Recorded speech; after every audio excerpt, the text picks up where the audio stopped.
Olá, o meu nome é Thiago Souza, eu sou aluno do curso de Engenharia Civil do ENIAC e vou apresentar os projetos desenvolvidos no segundo semestre de 2024. Estamos no módulo de Fundações e Contenções. Iniciando pelo primeiro trimestre, foi proposto o dimensionamento de fundação indireta, de estrutura de concreto armado.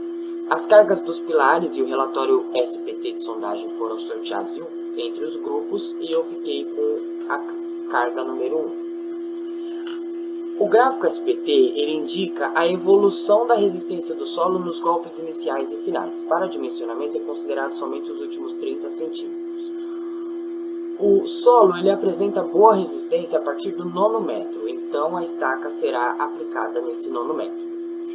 A escolha da definição do tipo de fundação ela depende de algumas variáveis, como a carga que será aplicada no solo, a resistência de carga desse solo e também a presença de residências vizinhas. Nesse caso, será utilizado estaca hélice contínua e blocos de coroamento. Iniciando o dimensionamento, os parâmetros geotécnicos de AOC Veloso, iniciamos o cálculo de cargas na ponta e a carga admissível. Área de fuste, a carga atuante na lateral, também até o 9º metro onde será aplicado o pilar. E aqui a capacidade de carga total que ficou definida em 465,50 kN. Uma tabela resumo com todas as informações. E iniciamos o dimensionamento das longarinas e transversinas, considerando critérios da NBR 6122 e 6118, classe de agressividade 2, concreto FCK 25 e aço CA 50.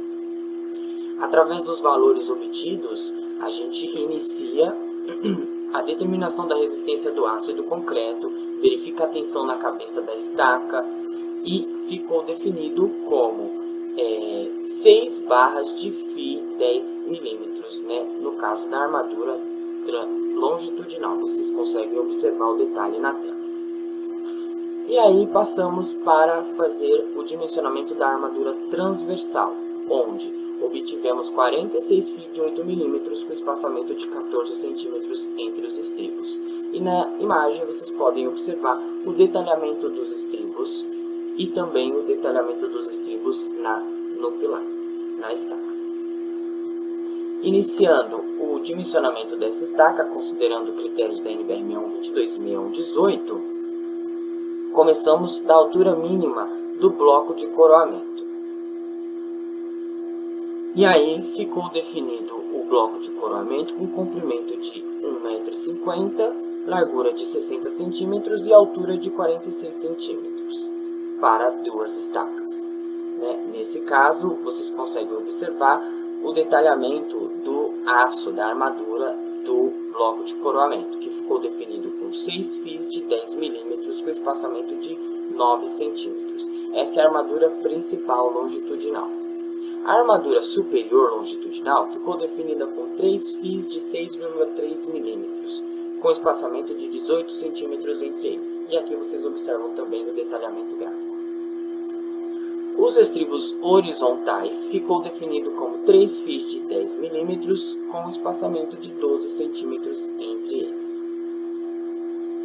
E os estribos transversais ficaram com 14 estribos de 8 mm com espaçamento de 12 cm. Aqui podemos observar todo o detalhamento gráfico do projeto que foi dimensionado. Iniciando agora o que foi desenvolvido no segundo trimestre, foi proposto o dimensionamento de um muro de arrimo por flexão. Iniciamos com a escolha do terreno e partimos para o estudo do relevo do local para descobrir qual o volume de corte necessário para nivelamento desse terreno. Com as informações de cotas obtidas através desse dimensionamento, podemos então começar a definir os eixos e as fórmulas de cálculo de corte para verificar o volume de terra que será retirado desse terreno, chegando a um total de 1.099 metros cúbicos e será utilizado 220 caçambas de 5 5 metros cúbicos para esse volume de terra que vai sair do terreno. Utilizando um novo relatório de sondagem nesse projeto, podemos observar que o relatório SBT tem maiores resistências na sua camada superficial, possibilitando assim uma fundação direta, nesse caso a sapata corrida. No caso do muro de contenção por flexão, será utilizada a NBR 6118 como considerações de projeto. Classe de agressividade 2, concreto FCK 25 e aço CA 50, comprimento total do muro de 15 metros. Para o dimensionamento dos pilares, foi considerado o pilar de maior influência, o que recebe maior solicitação nesse muro. Então, o pilar número 4 será como referência para os demais. As vigas também são 2 vigas e a viga definida como área de maior influência é a viga VM1 e ela possui altura de 12% do vão, no caso, então, 30 centímetros. O solo que está em contato com esse muro é um solo siltio-arenoso e para a definição dos cálculos foi utilizado o método 2. O empuxo ativo no muro, que acontece a 1/3 do muro. O empuxo ativo devido à carga acidental da residência vizinha, que compartilha a parte de trás do terreno, então foi considerado um empuxo total de 66,93 kN. Através dessa informação podemos obter o momento característico do pilar e também com essa informação obter o KCKS, definindo assim a armação longitudinal, ficando definida em 4 φ de 16 mm.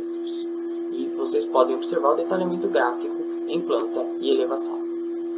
Através disso iniciamos o dimensionamento dos estribos, os espaçamentos entre eles, e ficou definido como 16 estribos de φ de 5 mm com 19 cm de espaçamento.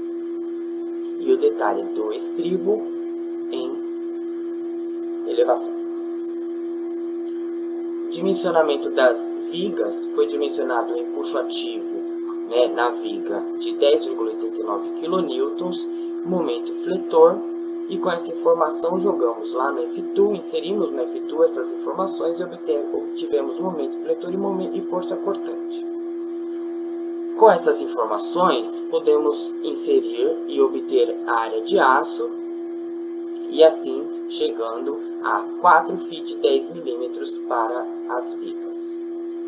Como o aço da viga possui comprimento máximo de 12 metros, foi necessário utilizar 2 barras para alcançar a medida necessária, então ficaram 4 barras com 12 metros e 4 barras com 4 metros, garantindo aqui um transpasse de 1 metro de amarração entre essas barras. A força cortante obtida lá no F2, para assim dimensionarmos a força de projeto, e observamos que a força, a parcela de concreto, ela resiste muito mais à força solicitante, no caso.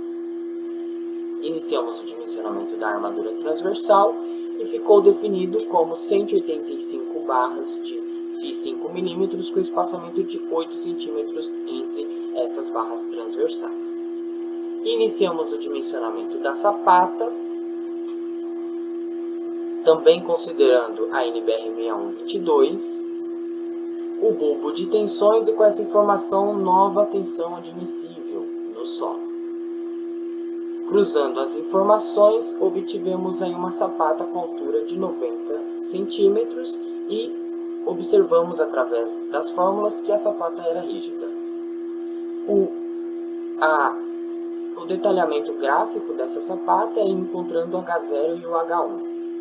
O volume e o peso próprio da sapata, a área de aço da sapata ficando definida como 7 barras na direção A de 25 mm, com espaçamento de 9 cm, e na direção B 96 barras de 8 mm, com espaçamento de 16 cm. Iniciamos o dimensionamento da alvenaria estrutural, considerando empuxo ativo, e o MK também lá dos pilares, que foram obtidos anteriormente. Com essa informação obtivemos a força de tração, a área de aço, e assim ficou definido com 4 φ de 16 mm para vãos entre pilares. A elevação do muro, o corte, os detalhamentos de projetos dos pilares, dos estribos, da viga, o detalhamento de projeto da sapata e o detalhamento de projeto do muro. Esse foi o meu projeto. Muito obrigado e até a próxima.